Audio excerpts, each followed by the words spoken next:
Hey, it's Ethan here at eTrailer. Today we're going to be taking a look at and showing you how to install the Konig Easy Fit Diamond Pattern Snow Tire Chains on our 2022 Nissan Frontier.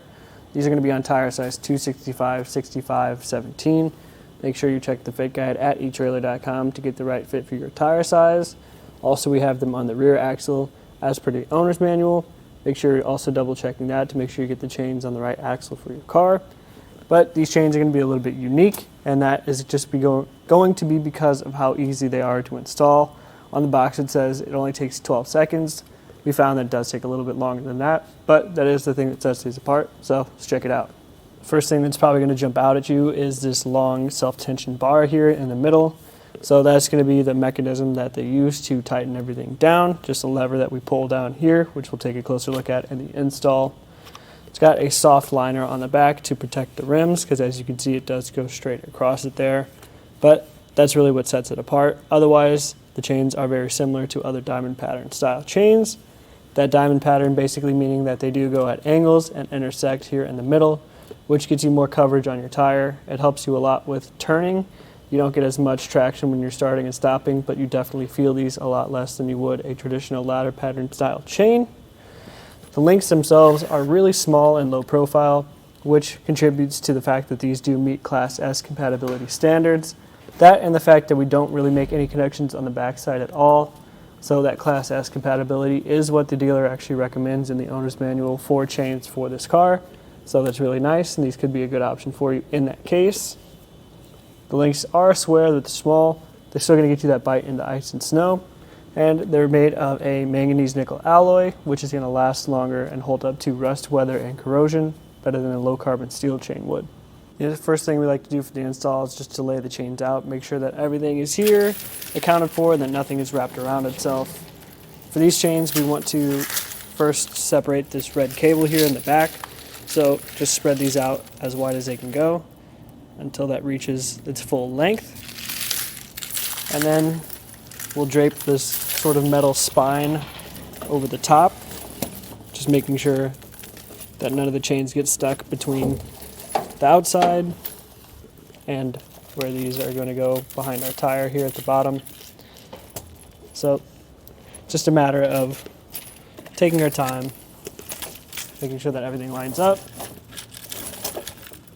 and then eventually the goal is to feed this red cord under the tire so that these meet on the other side.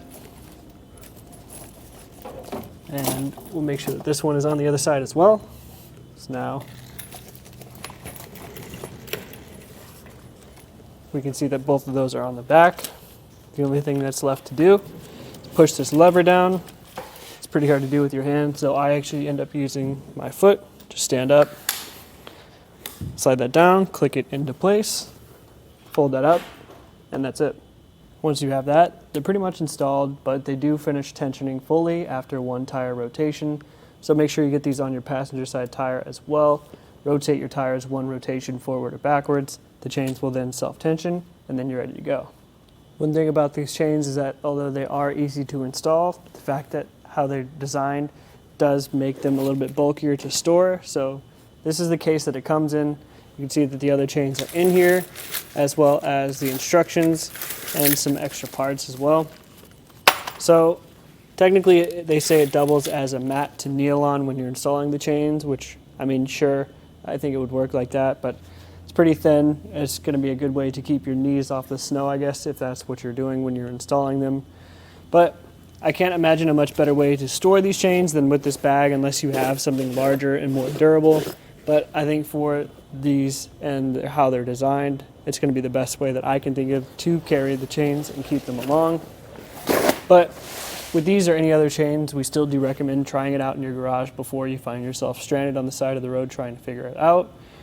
Overall, these chains could be a good option for you if you really want to avoid making any sort of connections on the backside at all. Like I mentioned, the dealer does recommend using Class S chains with this car. We tested a bunch of chains that technically aren't Class S compatible, and with this vehicle and the wheel well clearance we have, I don't see a ton of issues with that. But if ease of installation is something that's super important to you, these could still be a good option for you, as long as you do have the strength to push that lever down because it is not necessarily the easiest thing to do in the world. I did have to stand and push it down with my foot, and when you disconnect it, it does kind of spring up at you, so definitely be wary of that. But again, these could be a good option for you if you do like any of the free features or benefits we talked about in this video. This again was just a quick look at the Konig Easy Fit Diamond Pattern Snow Tire Chains, how they fit on our 2022 Nissan Frontier.